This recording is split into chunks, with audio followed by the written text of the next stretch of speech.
Andy, my dude, have you heard of the magical website builder known as Squarespace? Ugh, not another Squarespace ad. I feel like every podcast is sponsored by them. Hey, don't knock it till you try it. Yes, okay, it is overhyped, but actually it lives up to the hype. Squarespace is like a website fairy godmother. With a click of a button, your site transforms into a beautiful masterpiece. A website fairy godmother? That sounds interesting. What makes it so magical? Well, for starters, those slick templates make anyone look like a professional web designer. Pick one, customize the colors and fonts to match your brand, and voila. Plus, the drag and drop fluid engine is so easy, your grandma could build a site on Squarespace. Well, she did knit me a lovely scarf last Christmas. Maybe website design is next. Exactly. And when you're ready to sell your Nana's handmade scarves online, Squarespace has built-in e-commerce. Add a store with one click. Get flexible payment options. Then watch those sales roll in. And when she wants to teach others her steezy scarf skills, Squarespace's new courses feature is just the ticket. Nana can set up her curriculum and enrollments and payments in a snap and become the next e-knitting influencer. Oh, wow, you really sold me with the grandma angle. Sign me up for that free trial. Just go to thenextreel.com/Squarespace and transform your site into a beautiful Squarespace masterpiece.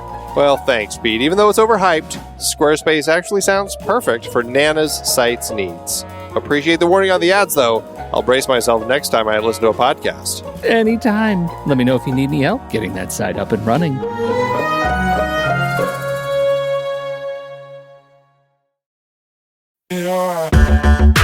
Andy, can you believe we've almost hit 700 episodes of The Next Reel?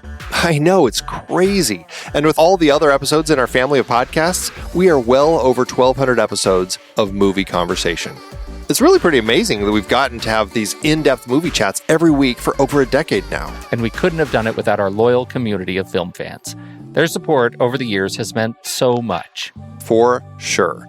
That reminds me, we should give the merch store a shout out. Buying shirts from thenextreel.com/merch is a great way listeners can continue to support the show. Plus, they get to sport our great designs.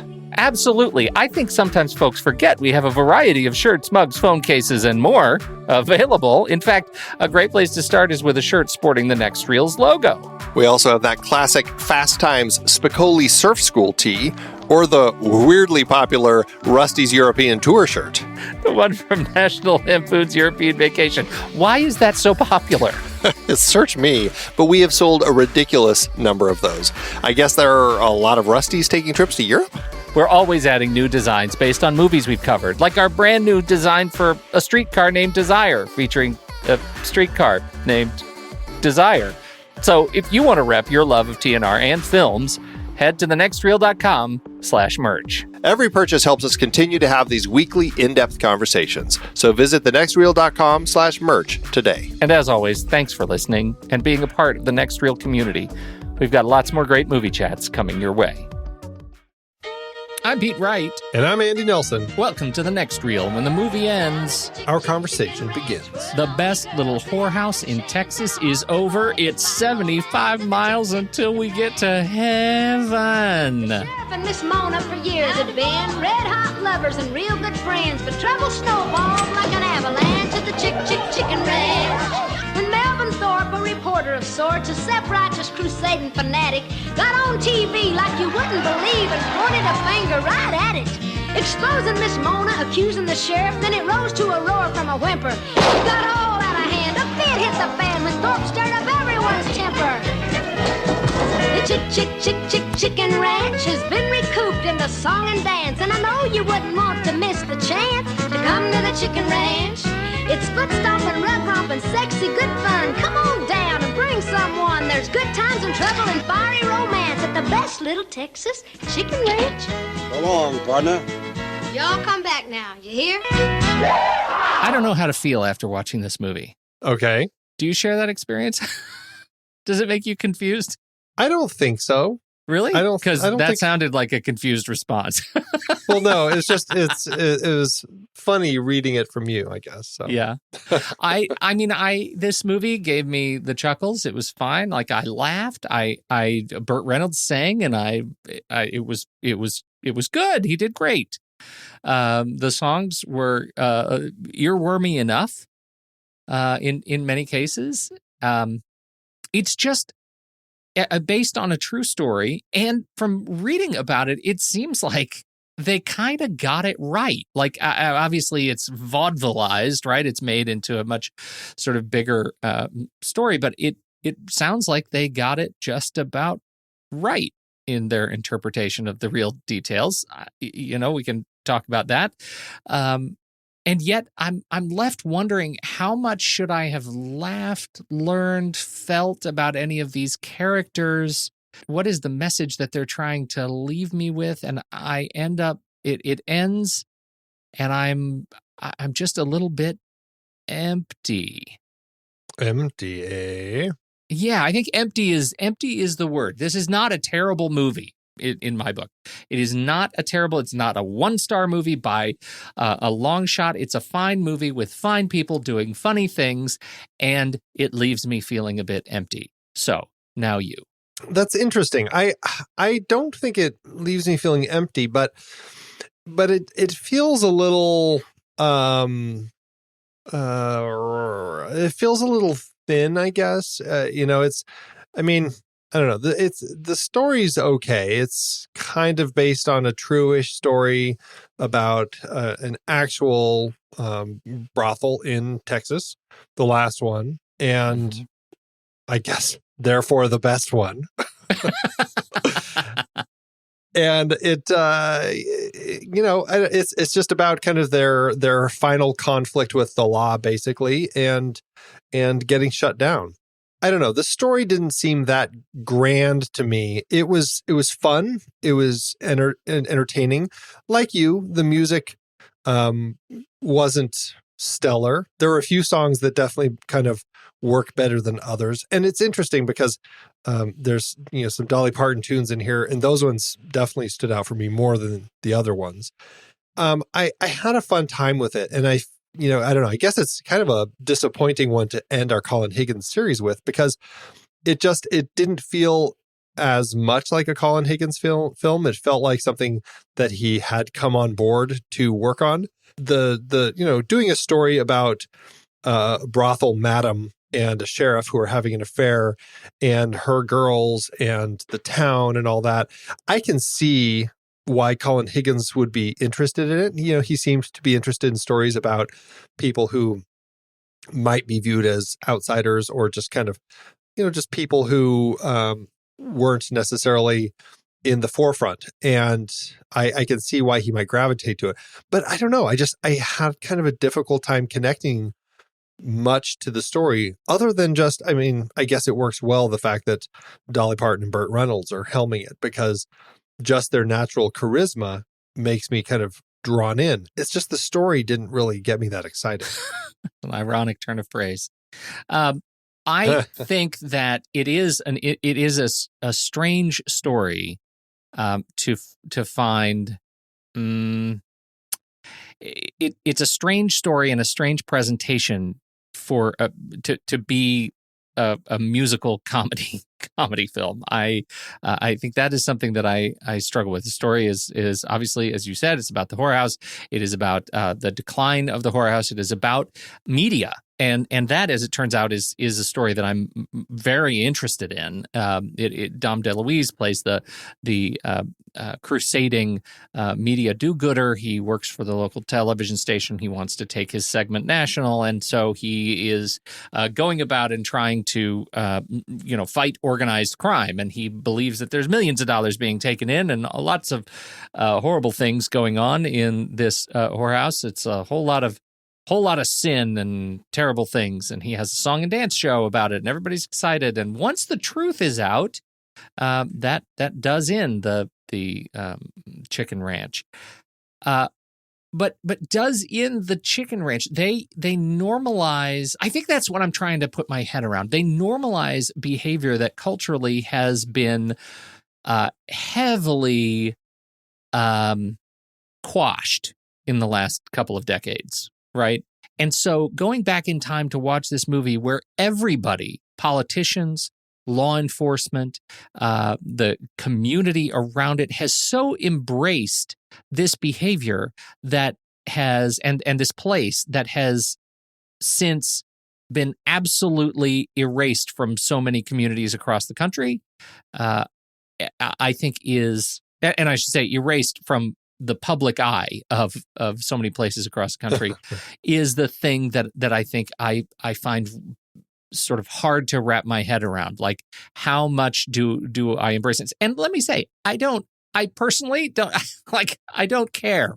I don't have a problem with anything portrayed in the movie, and people like there is sex business in the world, and I don't care. Like, it's fine. That, you know, I'm not making any sort of judgment at all. It's just a puzzling experience to watch this movie celebrate and watch these people celebrate something and it feels like this is a film that was on the wrong side of cultural history, and that makes it an artifact. Yeah, it's an interesting one in the fact that, I mean, even at the time, I mean, this is kind of an odd thing, but even the title of this film, which was based on a Broadway play, The Best Little Whorehouse in Texas, was just the word whorehouse was so obscene for some states that you couldn't actually have the title written that way. Yeah. When the film came out in 1982, they had to change it in some places in all their advertising to The Best Little Cat House in Texas because it was offensive.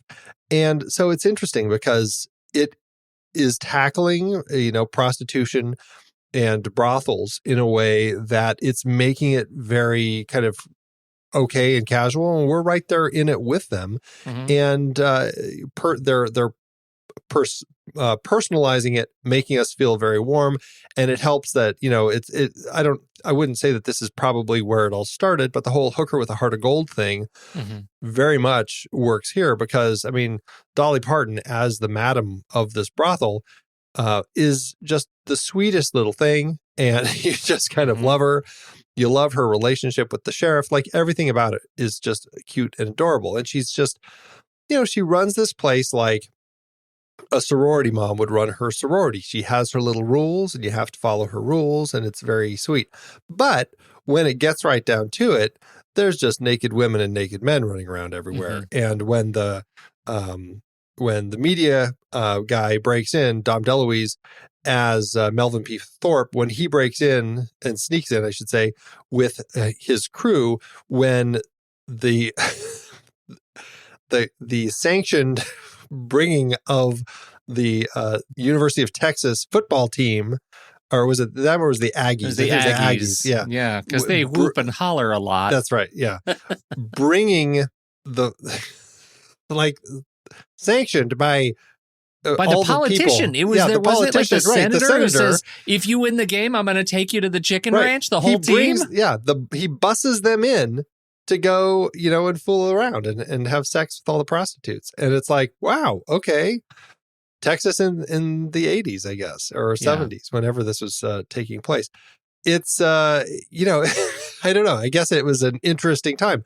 But yeah, I can see it coming and being something that's pretty kind of bumping heads with the whole idea of, on the one hand, you can't even say the word whorehouse in the advertising.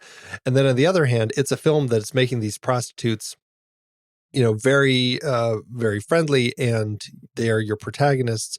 And, but it's all like, this love of prostitution. And, Burt Reynolds has the line, I think later in the film, I think it's him, where he's talking about legislation, and he's like, you can't legislate morality. And I'm like, okay, so turns out you can. Well, I'm like, is this a message movie?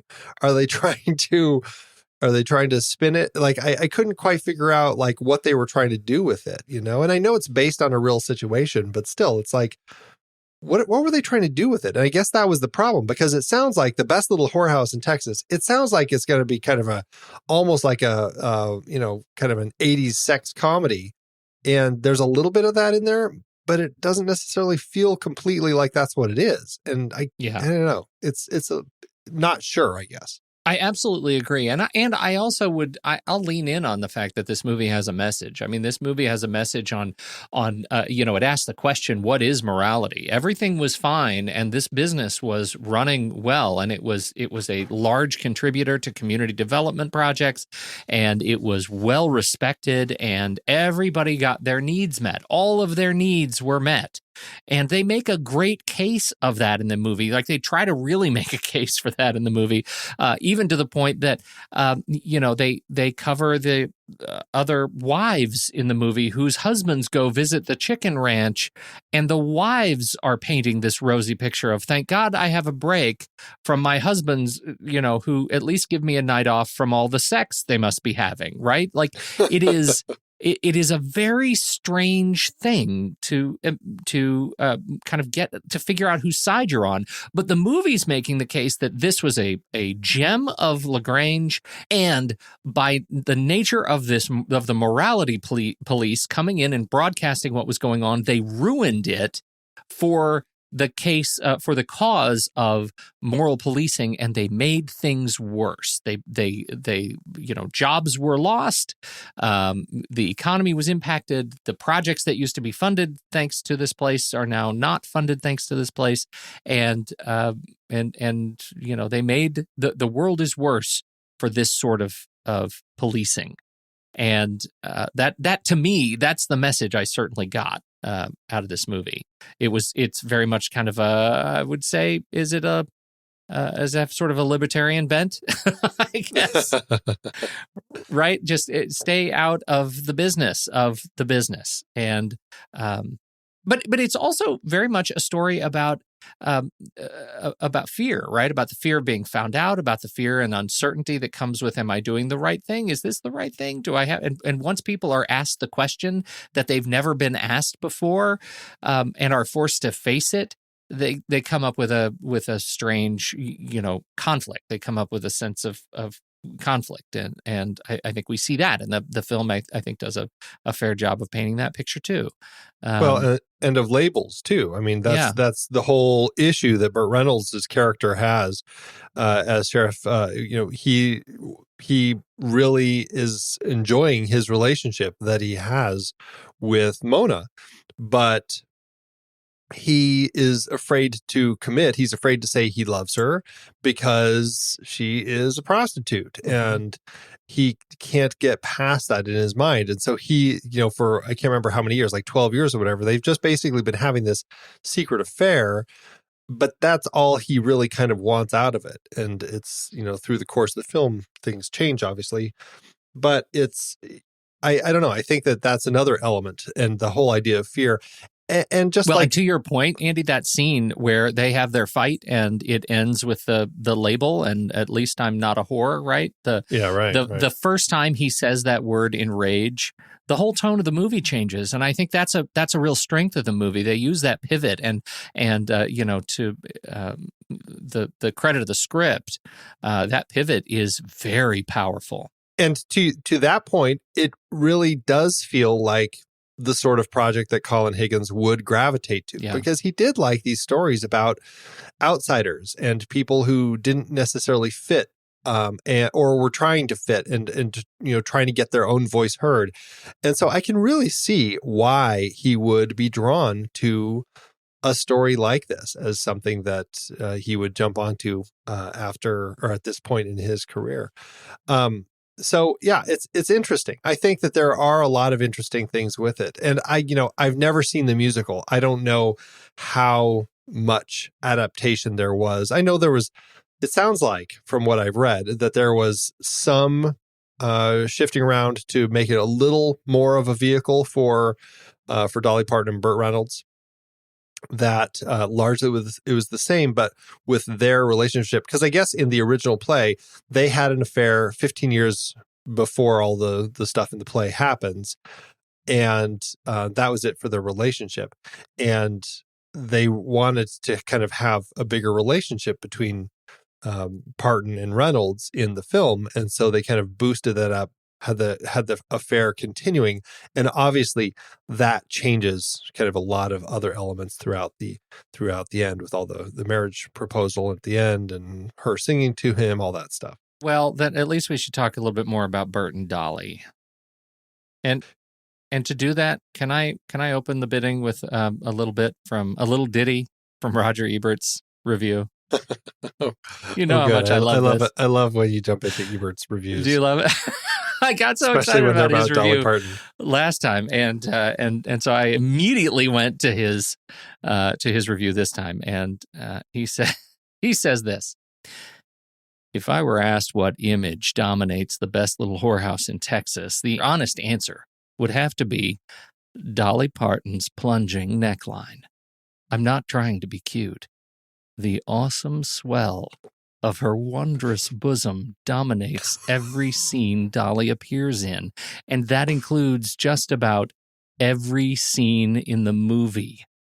W.C. Fields, the old scene stealer, rebelled against appearing on screen with an animal, a child, or a plunging neckline on the not unreasonable grounds that audiences would not be looking at him. Fields could have appeared incognito in Whorehouse, as, indeed, Burt Reynolds occasionally does. The puzzling thing about the Parton décolletage is that so little is made of so much. Roger. Wow, Roger. Oh, God, the Chicago Sun-Times getting steamy up in here. What he is getting at, though, is I think an interesting. A little bit later in the review, he gets at a point that I want to bring up with you, which is that it's all about the chemistry. That because of all this sexiness, right? That you would think that there would be chemistry between Parton and Reynolds, and Ebert says these are two of my favorite movie sex symbols because they're always so full of good cheer. But that isn't the case here. They're great looking. They smile a lot. They've been provided with good dialogue, but somehow they seem a little bored with each other. Did you get that sense that they're a little bored with each other? Are you on Team Roger? I'm not. I thought it was cute. Like their whole relationship. I really enjoyed the whole sneaking around sequence. I thought that was pretty adorable. And I kind of felt like they had this feel to their relationship, like they knew each other well. They'd been around each other for, 12 years. And I don't know, it just felt like a lived-in relationship to me. I thought it was very sweet, especially like the whole underwear bit. Everything was cute. Talk about how much you love the underwear bit. It was great. Oh, what are you going to say about it? Well, I'm going to ask you, do you wear underwear with snaps in those places? Of course I do. That's all I'm wearing right now. Outstanding. I thought that was super cute, and I actually really like the way you put it, that the relationship was lived in. I agree with that, and it felt very natural to me, and I agree with him. These were big, sex symbol stars in this in the 80s, and I think that they sell a relationship outside of the class of just sex symbols relationships. It actually feels weighty. It feels natural. It feels like somebody who knows what it's like to have been in a relationship for a long time. And it adds a little bit of volume to the discussion of, their relationship falling apart. Like there's weight to it. It is a serious thing. Even though it's been a secret relationship for 12 years, it still feels severe. And I appreciated that. Yeah, it made it work really nicely. And I think Dolly was smart. She would kind of jokingly say in interviews about how there were more scenes between her and the sheriff, or her character and the sheriff, than there had been in the Broadway show. And she would just say, would you waste your money to go see this movie if you're not seeing me and Burt kiss? And, and I think that is just kind of a joking way to say, create that relationship here and make that relationship, because that helps you care about these characters. And when you're dealing with a story about these prostitutes and this madam, it helps if there's an element like this, because she's the only one. The rest of them just feel very much like prostitutes. You don't see them dealing with anything else in real life. And so you have that connection with her to the realities of life that just makes it feel very human. Right. As a representative of right. All of these others. Now, there were rumors at the time that she and Reynolds were having an affair, but I think it was always just kind of unsubstantiated rumors. It was a difficult project for Dolly. I don't know what was going on with her, but she was having a bunch of medical issues. She was having a bunch of internal bleeding, and just it was a very painful process to do this movie. And I think that she had to, she had said, making this was just horrible because of all of that. It was a very, very difficult film to deal with. This was at a time in her life when, I don't know the exact period, but she was dealing with alcohol abuse and overeating and stuff like that, and a lot of issues in her life. And I think some of that was coming out around this time. And considering some of the really small outfits that she wore, I can imagine that dealing with, medical issues and stuff could make it very difficult. I think she pulls it off, and she pulls it off with that same sort of chemistry that I think we had in 9 to 5. She's just such a natural at handling the screen, and she has a fantastic confidence. And so it was easy to watch her in this role.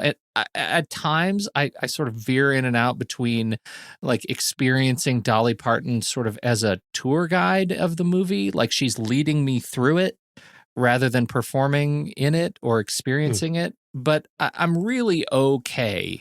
I'm really okay with all that because I like her so darn much.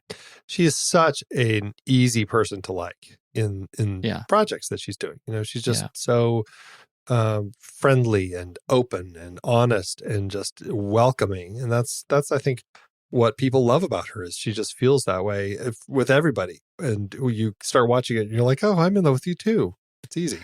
My bigger problem as somebody who I didn't really grow up with this movie. I'd seen it before, but I grew up with it. It didn't grow up with it. I grew up with a different Burt Reynolds movie, and that is, of course, Smokey and the Bandit. And so watching Burt Reynolds in this movie, I can't help but feeling that all he's doing is parading around and cheating on Sally Field.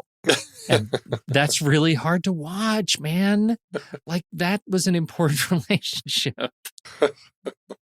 But Burt did great too. I think it's funny seeing him as sort of a secondary character to her, but especially in the first part of the movie, right? He doesn't get serious stride until a little bit later in the film. But it was. I think he is a great sheriff. I don't know much about Burt Reynolds on set and some of the issues that he had and stuff. I don't know much about. Like, was he dealing with drug issues at the time? Do you know? Are you familiar with anything? I feel like my experience with Burt Reynolds wasn't he always dealing with drug issues? Something, yeah. Like, well, there were I guess a lot of fights and firings and things, and it just there were a lot of issues on the project, and so I guess he had moods, sulks, tantrums. That's what I was reading about. So, but none of it comes through on screen, and I think that's what's important.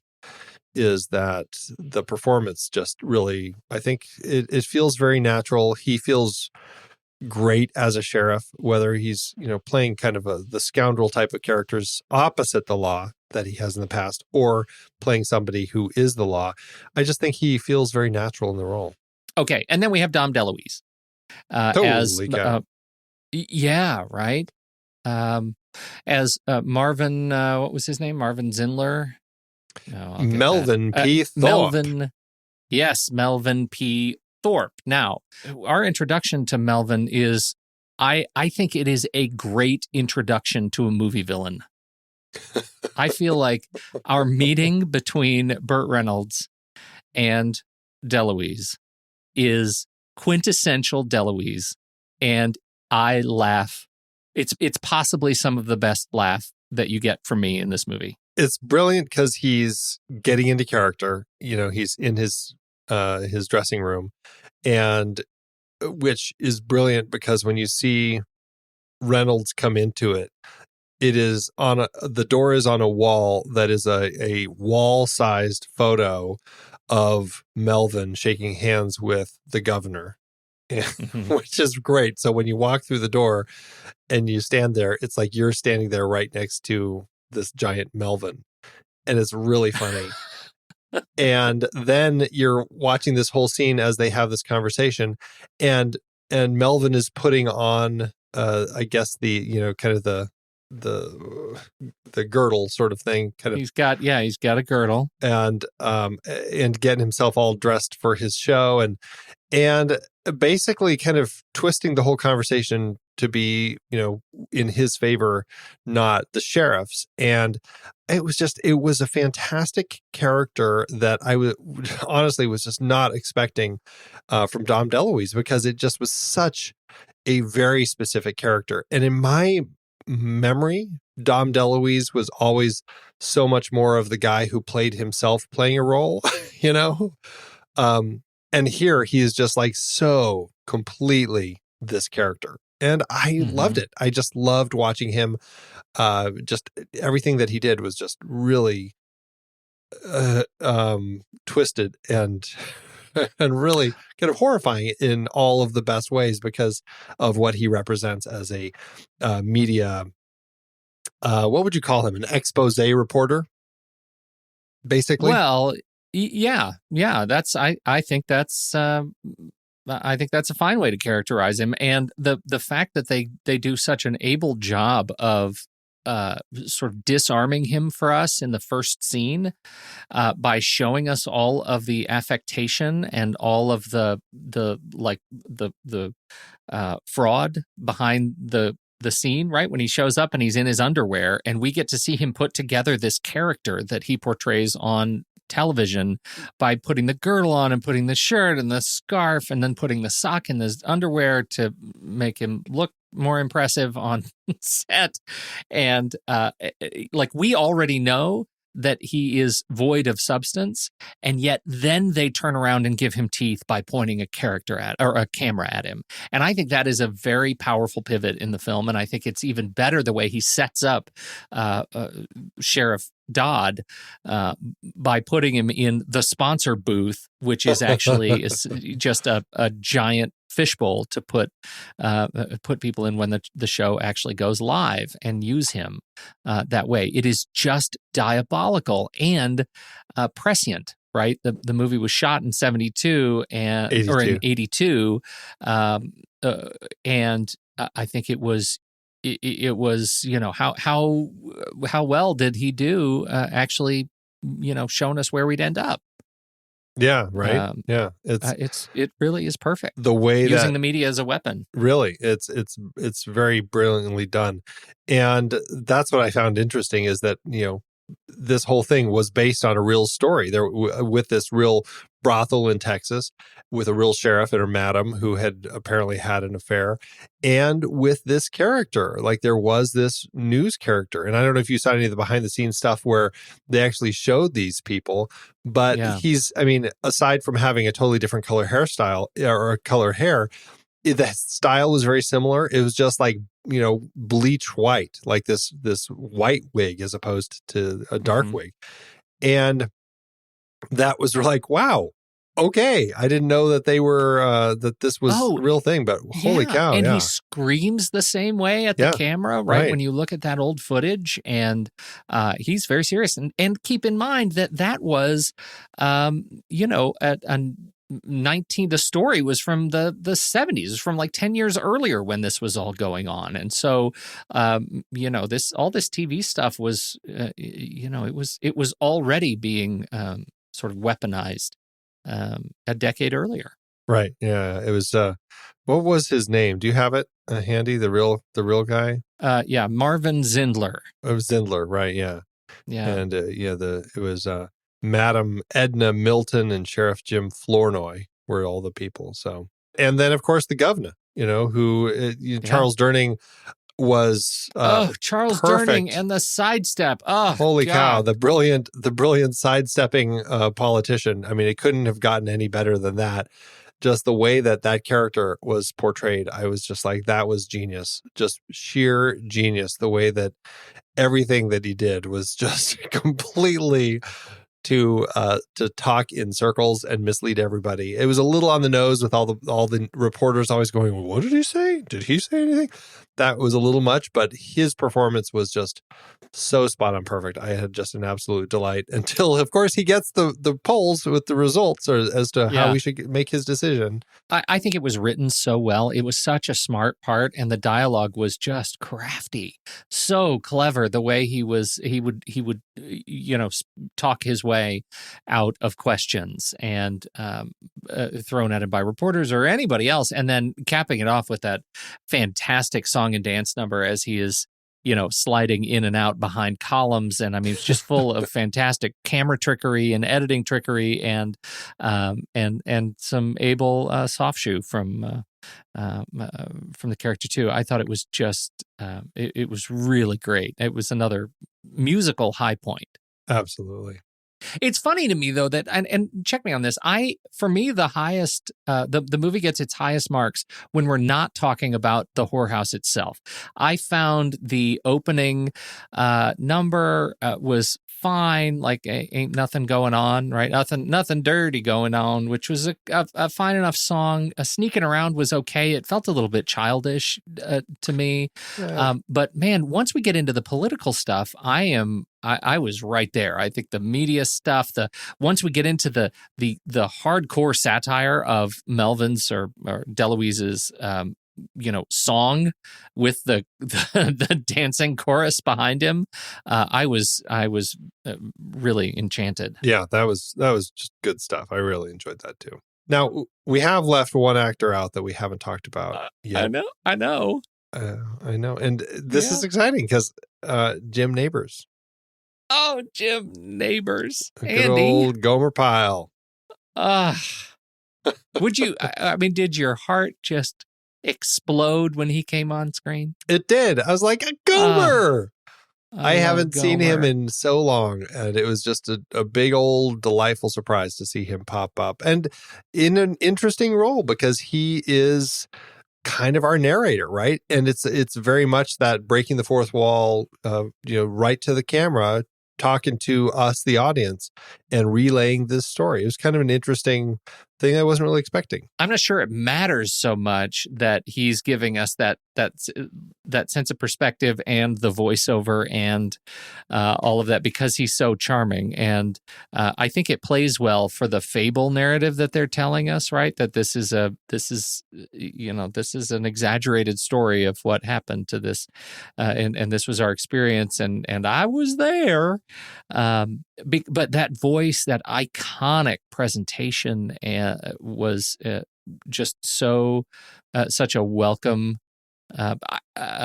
way for me to revisit a lot of my history, television history with him, and so it was really sweet and nostalgic. Yeah. I wonder what it was like watching this real time. Like, I mean, in 1983, he was, already kind of that icon. He definitely wasn't the kind of the young-faced Gomer that we had on like Andy Griffith or something like that. No, right. We already knew him, and there wasn't much that came after this, right? Some television. He did return to his character for a TV movie of Return to Mayberry. He did Private Homer Lyle on Cannonball Run. That would be an awesome movie. So race across the country eating everybody. Exactly. Right. That's great. Yeah, he was buddies. Well, he was buddies with Burt Reynolds, and so he ended up in this Stroker Ace and Cannonball Run with him. Yeah. So it was fun to see him, and I actually think he makes a natural deputy. It's just too easy for him. So, did you know this, really that he sang for over 40 years? He sang Back Home Again in Indiana before the start of the Indianapolis 500 every year. Yes, isn't that interesting on his background? That his voice is incredible, and his opera talents too are extensive, and it's funny to think of him if you only know him as Gomer. Golly, he's got some pipes. Huh. So interesting. So yeah. Hey, one little thing I forgot to mention about Charles Durning that I thought was kind of interesting. Burt Reynolds also knew him, and Reynolds actually is the one who suggested to Colin Higgins that they cast Charles Durning, because I guess the studio was looking at Mickey Rooney to play the role. And Burt Reynolds, this was a quote that he said, "Colin is very smart, very commercial. They wanted Mickey Rooney, so I manipulated him a little. I told Colin, Mickey Rooney is a wonderful actor, but everyone knows that. You won't get any credit. Charles Durning can sing and dance, and no one knows it. So you'll get all the credit." Excellent. I don't know how much truth there is in that, but it's a great little anecdote. It sounds so Reynolds. It does. That's It really does. so Reynolds. Oh, that's so smoky. That's what that is. Smoky. So now I have a big question. There's a big question here with this film. Okay. All right. Who does it better, Dolly or Whitney? Oh, Whitney, come on. And, I don't feel bad about that because, all right, so we're talking about I Will Always Love You, Will Always Love You. Ooh. So that was a song that she wrote, not for the movie, but we get a 2-stanza version of it in the movie, and then it was re-released. Yeah, she wrote it like 10 years 1982. before. So yeah. And so this is a song, it was always hers. And so they dropped it in the movie, and it became another huge, huge hit for her in 1982. Right. And it's great. I mean, you listen to her version of it, it's great. And then Dolly did it for The Bodyguard. Whitney. I mean, not Dolly. Whitney. Whitney did it for The Bodyguard. And she just blows the doors off this song. And then you watch an interview with Dolly and say, do you feel bad that Whitney just kind of took your song? And Dolly said, the checks keep coming in. I am thrilled with how that went. So, I'm okay with it too. That's great. As long as Dolly gets paid, Whitney has become the de facto standard for this song. she really has. It's it's so good, Whitney's version. Yeah. And I think it was a little bit of the change because Dolly's definitely has a little bit more of the country twang to it. And yes. That feels much more defined, whereas Whitney's version feels like so much more expansive, and it really just becomes just a love ballad. And I think it pulls it out of that kind of the country twang, and it gives it just a bigger home. So yeah, and I actually, I like both versions. I don't listen to the country version. Yeah, right. Just not my style. But it was a very sweet addition here. Yeah. I thought, that and Sneaking Around were Dolly's songs. And I liked the way that it fit at that point in the film when she sings it to Burt at the end. It was great. Yeah, I thought so too. It's very touching. Yeah. What do you think of the Chicken Ranch house? The house has had its own sort of post-film experience. The house was actually deconstructed. It was moved to the Universal lot. It was in the Firefly residence in House of 1,000 Corpses. It was actually, this is the one I find most interesting. The exterior of the Chicken Ranch was erected on the Universal lot where the Bates house from Psycho originally stood. The Bates house was moved to a permanent location in 1983 when they were shooting Psycho 2, and the set is still up in the Universal lot, and it was actually used in The Ghost Whisperer. Huh. So the Chicken Ranch, best little whorehouse in Texas, is still floating around Universal. Look at that. We got a little bit more on getting it made. Yeah, obviously we said this was based on a Broadway musical, The Best Little Whorehouse in Texas, by Carol Hall, Larry L. King, and Peter Masterson, that opened in 1978 and was a success. And I think Tommy Tune and Peter Masterson directed the show there.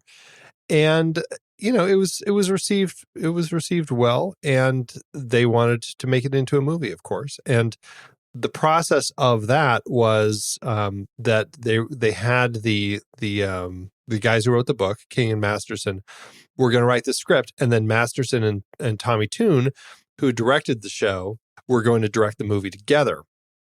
They wanted to cast Shirley MacLaine, Diane Cannon, Cary Glenn, and Jill Clayburgh as the stars of the film, but the studio said they weren't really a big enough draw, and so Dolly Parton was cast, and then King wanted Willie Nelson to come on, which would be an interesting pairing. But Burt Reynolds is the name, and that's who they got. Now, Burt Reynolds did want to do some singing, and so they did some of the changes around him. And as I said, they changed some of the structure of it to help their relation, or to keep their relationship going.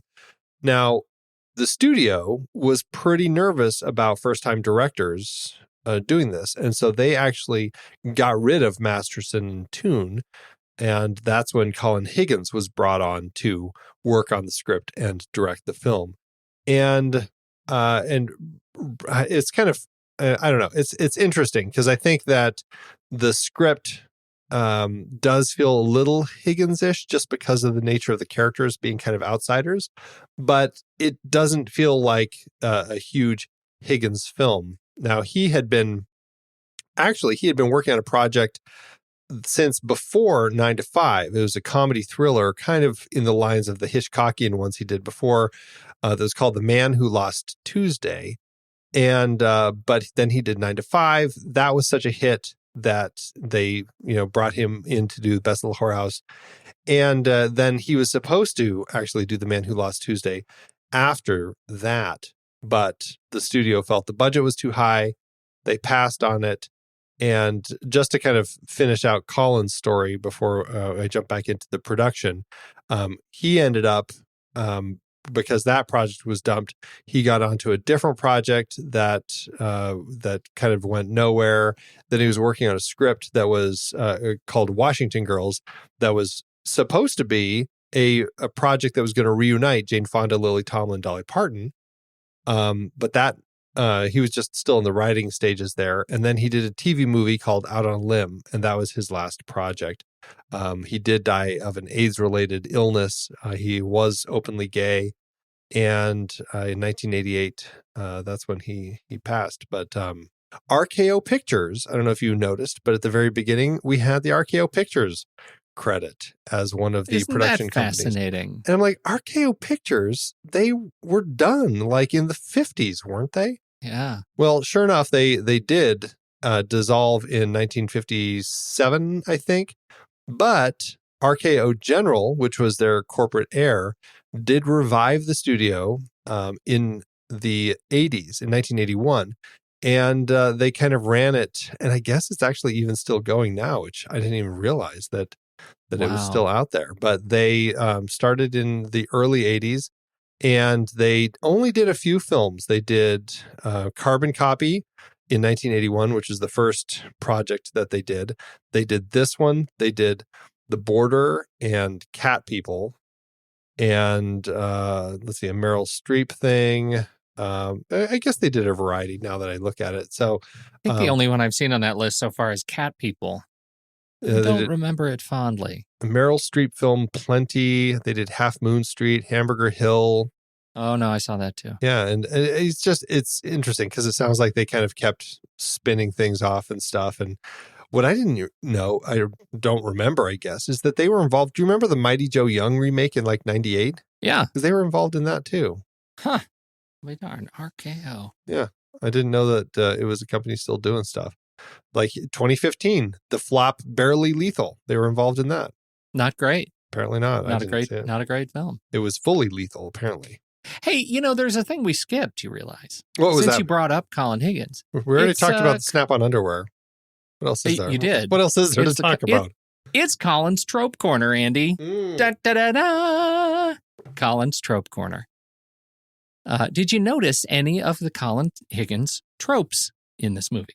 I don't feel like I noticed many, if any. There probably was one involving, kind of cocky sheriffs doing something stupid to kind of scare people away. Yeah. Because, I don't know if you count this as a trope in this movie. I didn't see any real life character that actually, supported this. Maybe there was, but we do have Teresa Merritt as Jewel, and that is the black housekeeper, right? Which I don't know how sort of tropey that is, but she's the y'all come back now, and all the boys come running again. And so there was a little bit of that might qualify. Yep. I don't know if that's And a we trope had- so much as just kind of a statement on, the way that unfortunately the South was. Is there a trope in the rescuing at the end when he goes in, he says, "Where is she?" And then he takes the luggage and takes it out of the car and puts it into his truck. That felt a little tropey to me. Oh, he's coming to the rescue. The sheriff's coming to rescue it was the pretty woman kind of a rescue. Yeah. I feel like there's a little something there. It could there. be tropey. Yeah. All right. I'm with you. I didn't see much that jumped out at me as a strong, easy trope. Like there are definitely the romance tropes, the romance movie stuff. But it didn't scream at me like the other movies have. No, and I think some of that is this was based on other material. I mean, because even though the previous film, 9 to 5, he came in as a second writer after somebody else had already written it. Right. It was an original script. This was based on another project, not just another project, but a musical. And so there's a lot of songs already structured into the film or the story to kind of help tell it and meet the characters and everything.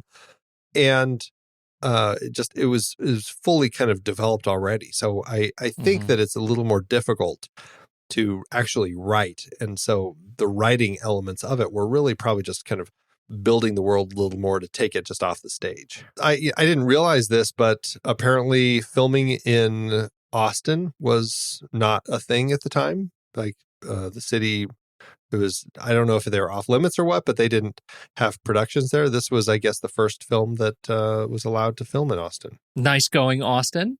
Good choice. Other than that, let's see, I already gave my little tidbit, so I guess that's it. I don't think I have anything else for this one. All right. Well, maybe we should talk about how it did award season. This was not a big award movie. Maybe that's not much of a surprise, but there were a few things of note. There were a total of 3 nominations. At the Academy Awards, Charles Durning did get a nomination for Best Supporting Actor, but he did lose to Louis Gossett Jr. in An Officer and a Gentleman. And over at the Golden Globes, it was nominated for Best Motion Picture Comedy or Musical, lost to Tootsie.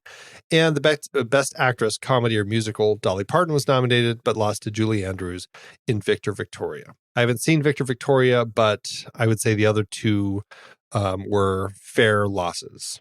I would agree. Yeah. And thus, how did it do at the box office? Is it going to surprise me? Well, for Colin's final film, he again doubled his budget and then some, getting $20.5 million to start, ending up with a $35 million for the final budget, which is about $92.7 million in today's dollars. The movie opened July 23rd, 1982, opposite The Challenge. I haven't even heard of that one. The World According to Garp and Zapped. I watched that probably way too many times when I was young. Way too many times, yeah. This film opened in the #1 spot, which was big news at the time because this is the film that knocked E.T. out of the #1 spot, where it had been for 6 straight weeks. And I'm sure we talked about that in our E.T. episode. Of course, E.T. would take the #1 spot back for a few more weeks after this, but that just goes to show that people were looking for a summer alternative to The Little Alien and found it with Reynolds and Parton. This movie went on to become the 9th highest grossing film of the year, earning $69.7 million at the box office, which is about $184.7 million in today's dollars. Not quite the success that Higgins' previous 2 films were, but it still ended up a success with an adjusted profit per finished minute of almost $807,000. Isn't it interesting that a sweet Spielberg family film about a little alien finding his place in the universe loses to a movie about a whorehouse? Way to go, America. Hey, so how do we wrap up this experience with Colin Higgins? This was a little bit experimental because it's putting together a bunch of films that I hadn't originally thought of as related. And I have to say, I think they built a nice little package. Yeah, they really did. I think that when you look at the work of Higgins and you look at kind of what he was doing with his stories, it makes sense that these are his films, from Harold and Maude all the way through this. There is a thread. And I guess you can say There's a little bit of it in Silver Streak. Just like finding people who are outsiders, right? Harold and Maude are definitely outsiders. In Silver Streak, that's a trickier one, but I think, you have a criminal with a Richard Pryor's character, and then you obviously have Gene Wilder, who everybody thinks is a murderer, and he's kind of on the run trying to prove his innocence. So I guess in that sense, maybe you can see it that way. Same thing with Foul Play. Goldie Hawn's character is kind of the one that nobody believes because, everything, the bad guys keep hiding all the evidence. And Chevy Chase is, he's just kind of out of the department at the time. And so, and then, of course, these last few films with 9 to 5 and The Best Little Whorehouse in Texas, there definitely is a theme that Higgins is building with his storytelling of kind of these outsider types of characters that are in the bigger films, the stronger ones, that feel like they're trying to stand up for themselves and they're trying to find their place. And I think that paired with kind of his clear comedy stylings that he has really kind of makes a pretty clear, as I watch these, definition of what a Colin Higgins film is. I agree with you. I mean, he's a fantastic writer of dialogue, of smart dialogue in the mouths of smart people, and not just sort of lampooning comedy, but really, I think, intelligent comedy. And even when it's silly, as we get in some of the episodes in 9 to 5, it still comes off as human. And I think that's a really powerful mix and a fantastic skill set. And it makes me sort of bereft as we wrap up this series, wishing that we had a little bit more time with Higgins to see where his career would have gone. I have no doubt it would have been. He would have had something really special to say had he lived longer. I wonder if his scripts, The Man Who Lost Tuesday, even Washington Girls, the one that was the reunion vehicle for the 9 to 5 gals, I wonder if those are out there still. Like, have the studios just kind of put those in drawers and they're not wanting to do anything now? Or I wonder if somebody actually has kind of controlling interest in them and would push to actually make some of these older projects of his. Would love to see what happens of them. Me too. All right, man. I think we need to do this one and take it straight to the mat. Let's do it. It's an interesting, kind of disappointing end to the series, but still it had a lot of moments that worked for me. Head on over to flickchart.com/thenextreel. You'll see all the movies we put on our list and we've talked about in this show. If you swipe over in your show notes and you tap the word Flickchart, it'll take you straight to this movie in the Flickchart library where you can add it to your list and see how it stands up against ours. First up, The Best Little Whorehouse in Texas or The Lion in Winter. Oh, it's The Lion in Winter. Yeah, and this actually is representative of the challenge that I have ranking this movie. The Best Little Whorehouse in Texas, or more Colin Higgins, Foul Play. Foul Play for me. Yeah, it's Foul Play. The Best Little Whorehouse in Texas, or The Thomas Crown Affair, the 1999 remake. I would go with The Thomas Crown Affair. They're both problematic. I'll go with Thomas Crown also. All right. Best Little Whorehouse in Texas, or Fast Company from our David Cronenberg series. Whorehouses for me. Yes, absolutely. The Best Little Whorehouse in Texas, or Christmas in Connecticut. I'm going to take Christmas. Oh, Christmas. The Best Little Whorehouse in Texas, or Battle for the Planet of the Apes. Probably Apes. That's the roughest ending, though. I know. I could be swayed. How strongly do you feel about it? I mean, the Apes franchise will always be more watchable for me. So it's not going anywhere. It's still going to be there. I know. I don't want to say Apes because that's such a rough ending. It's rough. Do it. Let's do it. I'm going to give it to Whorehouse. Throw caution to the wind. Let's give it to the Whorehouse. Yeah. Yep. Ain't nothing dirty going on. Best Little Whorehouse in Texas or the Crazies. I'm going to go with the Crazies. Whorehouse. Really? I'm easy to switch on this one. Well, you want to twist my arm? Would you? Please. All right. Whorehouse it is. I appreciate that. The Best Little Whorehouse in Texas or The Dead Zone. I'm going to say The Dead Zone. Yeah, I'll go with The Dead Zone. Well, that puts The Best Little Whorehouse in Texas in spot 399 on our chart. 399 out of 436.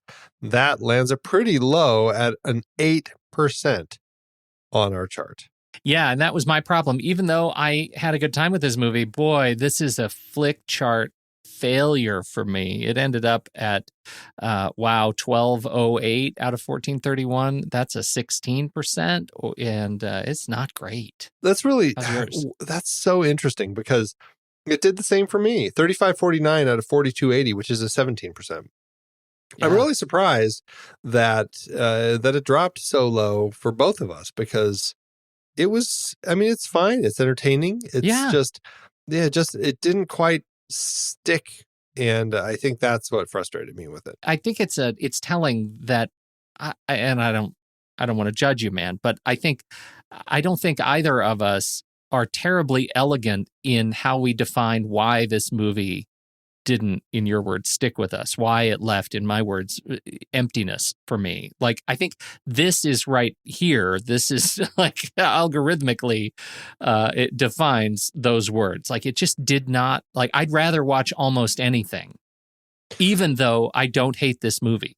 Yeah, it's an odd thing. And it's not like a prostitution thing because, like, I'm totally fine with watching, like, I mean, give me what's the why did I totally just blank on it? The Nicolas Cage one where he drinks himself to death and Leaving Las Vegas with hanging out with his prostitute. That one, like, I don't know. It was great. Pretty Woman. Me and Andy, we are all on board with prostitutes. There's the quote for our next T-shirt. Oh my God. The next reel. We're all on board. We're all on board with prostitutes. No, it's just anyhow. it's interesting. I think it is a problem the film has of telling a story about kind of, a character story about some interesting characters, and just kind of the bigger story that it struggled. So.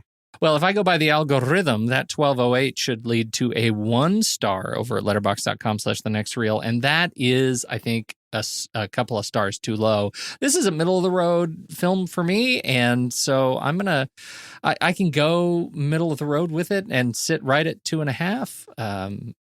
That's where I landed, 2.5 with a heart. Just kind of feels right. Yeah. Yeah. I still gave it a heart because it's like there's enough to enjoy here. But yeah, like you, I'm like, I probably don't need to watch it anytime soon. Well, this has been great, but now that means that we're at the end of our Colin Higgins series and we get to start a new series, Andy. What's the new series? Cow. This is one that you have been pushing for a while. So we're finally returning to our Guilty Pleasure series. And we're going to be looking at a couple of our Guilty Pleasures. One of mine, which we'll be starting with, Life of the Party. And then yours, of course, Hudson Hawk. I can't hear you, Andy. I'm jumping up and down. So excited. You sure are. Oh, wow. Yeah. So this looks like it's going to be a really fun series, and it's with great movies. And one of them I haven't even seen. Super excited about this. So that's what we start next week. Catch up on your guilty pleasures, everybody. When the movie ends, our conversation begins.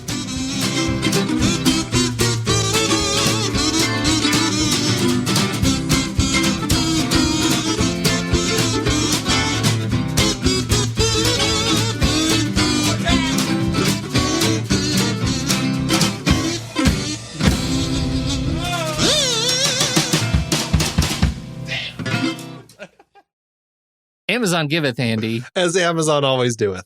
Oh, Amazon. This is a movie that was made for you.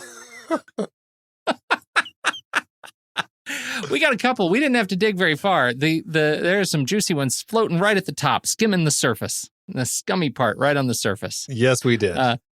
Would you like me to start, or would you like to start? You want me to start? Go for it. Sure. Do you talk first? Okay.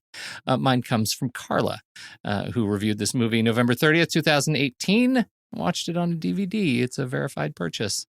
And Carla says, I didn't like that Dolly Parton played a half-necked lady in it. Half-necked. So there's that. Dolly Parton does indeed play a half-necked lady in it. According to Roger Ebert, the rest of her neck was made up in bosom. That's right. Who needs all that neck when you can fill it out with bosom? You have so much bosom. What'd you come up with? I had Lennet, who I think speaks to a lot of the Amazon review community, who decided to make the purchase and then realized this says whorehouse. What are my family and friends going to think when they see my purchase? So Lennet, of course, said 1 star. I need my money back. I have taken my card off this app.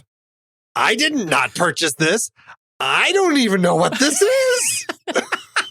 Uh-huh. Sure, Lennet. You don't. Neither does Sheriff Ed Earl. Right. Thanks, Amazon. It's hard to believe we have been having in-depth weekly conversations about movies since 2011. Oh, you're telling me. Producing this show week after week is so much fun, but it does require a ton of work behind the scenes.